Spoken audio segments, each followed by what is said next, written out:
I think this was George's way of finishing the show. So I'm hoping I he agree. takes a heavy hand, though he's only able to exert as much power as the studio gives him. So, but in theory, he could, like, he can kind of knock a few birds out here with one stone. Yeah, because he's in this weird position here with this, because obviously we need to finish Winds and we need to finish A Dream of Spring. Okay. Please. I still have said for years, I think A Dream for Spring is the easier book to write. And once he finishes Winds, A Dream of Spring will be like 2 years.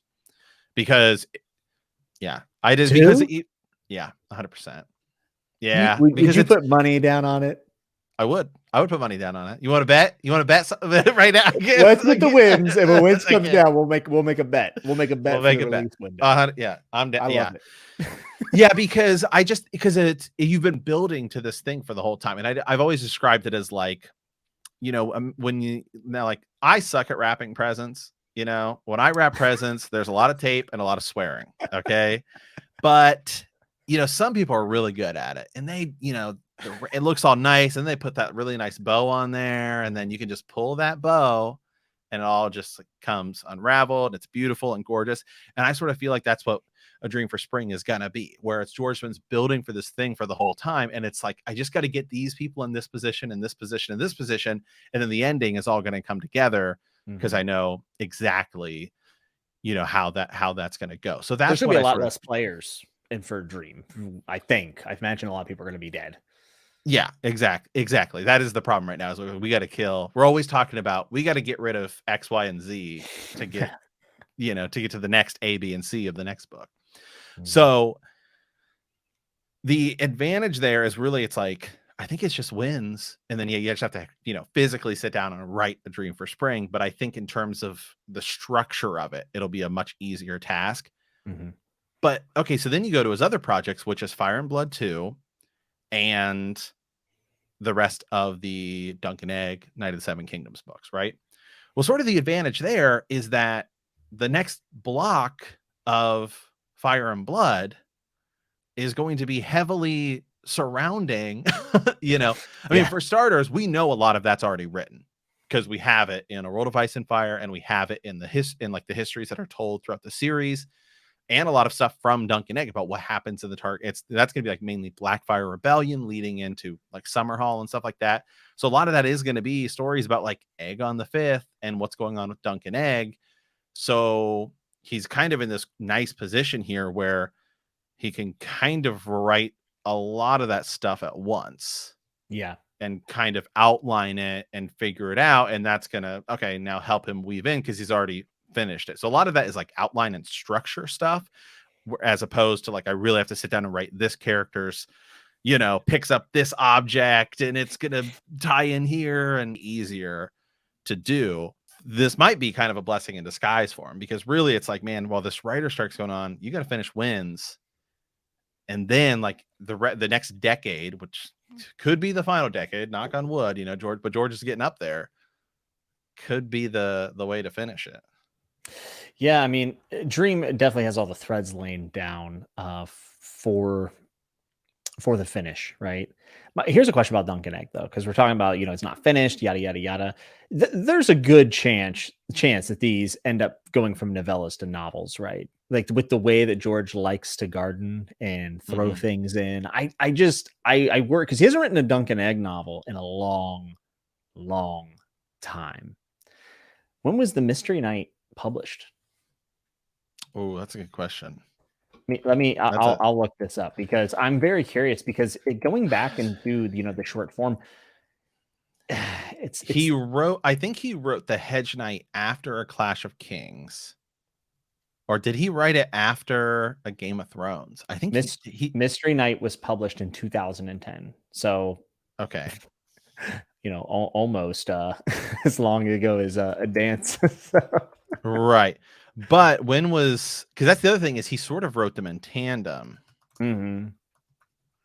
Yeah. Dance with Dragons came out in 2011, right? So yeah. So the Hedge Knight was written it was released 1998, which was after A Clash of Kings, or the same time as A Clash of Kings and A Storm of Swords. Because it is really interesting when you go back and you read the Hedge Knight, because if you only ever read the books, right now we have House of the Dragon and everything, so it like changes the way we look at everything. But man, when you start reading it, the Hedge Knight, it's one of the reasons I love it, is like all these Targaryens are running around and everything. Like, man, this is Oh, it's a different awesome. Like world. getting to totally different world. Yeah, I mean that's one of the reasons why we did like House of the Dragon so much, is because it was like it felt like a different era, and that's something that Duncan Egg actually evokes out of the reader too. It's like, whoa, we heard about all this in these books, and now we're getting them. Like Sir Dunk Tall is mentioned very early, and lo and behold, George is writing stories about him, which is great. I love George's short fiction. For those of you who have only read, the Song of Ice and Fire books, he has so many short sci-fi stories that, in my opinion, are fantastic. Dying of the Light is tremendous. Sand Kings is one that a lot of the people like. Night Flyers. There's a ton. I actually just bought a really cool Subterranean Press edition. It's called GRRM, a retrospective, and it's all of his short fiction, which even has some of the Targaryen short stories in it as well. Yeah, I have. Where is it? That's up there somewhere. Oh yeah, right here. It was republished in volumes called Dream Songs, and it contains some of the short novels. Yeah, and we actually did a review of this. Ice Dragon, yep. Yeah, a good while ago. And actually, I would love at some point actually to do another dive through of that, because he wrote that before Game of Thrones, yes. Right? Which is really interesting. And this is supposed to get some sort of animated thing. We'll see if that ends up happening or not, especially because Warner Brothers Discovery is figuring finances out. And animation's real expensive, so they're trying to not do as much of that anymore. But yeah, it's just really interesting, because I'm sure he's still writing other stuff too, like outside of A Song of Ice and Fire, let alone outside of Winds of Winter. But yeah, definitely. I mean, he writes a lot of he does a lot of editing rather for like wild cards. And Right. yeah, I'm sure he has other projects. I know he was working on Night of Cooters, which he updates his blog about, that I don't think any of us honestly care, but he loves it. Right. And he likes working on it. I would like to see him return back to the novella form. I would love the Duncan. If he slid in a Duncan Egg story between Winds of Winter and Dream, I'd be fine with it. Yeah, because the other thing is we have no idea how far along he is on those. Because he never think he's written a word. You don't think he's written a word since like 2010? No. I think there were years where he didn't write a single Song of Ice and Fire like line. I really believe that, as much as it pains me. I think he was just like, it's hard, man. This is the same thing that happens with boxers and MMA fighters. Like Conor McGregor, it's hard to get him back in the octagon because he got paid millions of dollars. It gets harder to get through that process. The Mystery Night, I'm trying to think of when does it end, like timeline wise? On the timeline, I'm not positive. If you look on the wiki, though, I imagine that. Well, I'll find what's his name, the Daemon the Second Blackfire, because we find out when he dies. So he dies in 2. It's not even known exactly when he dies. But roughly 212 to 219. Okay, so if you think about that, then like really a lot of stuff doesn't even happen. So 233 is when Aegon V becomes king.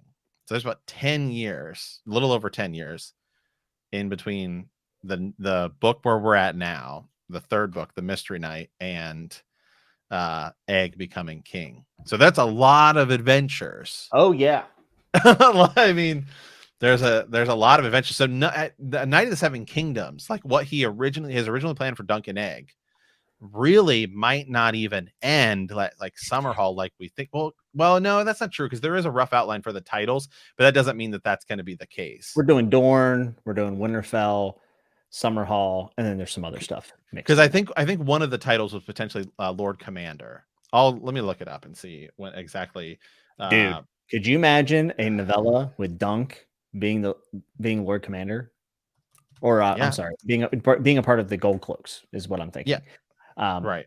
I'm all about that. Like, we get a noir novel set in Flea Bottom.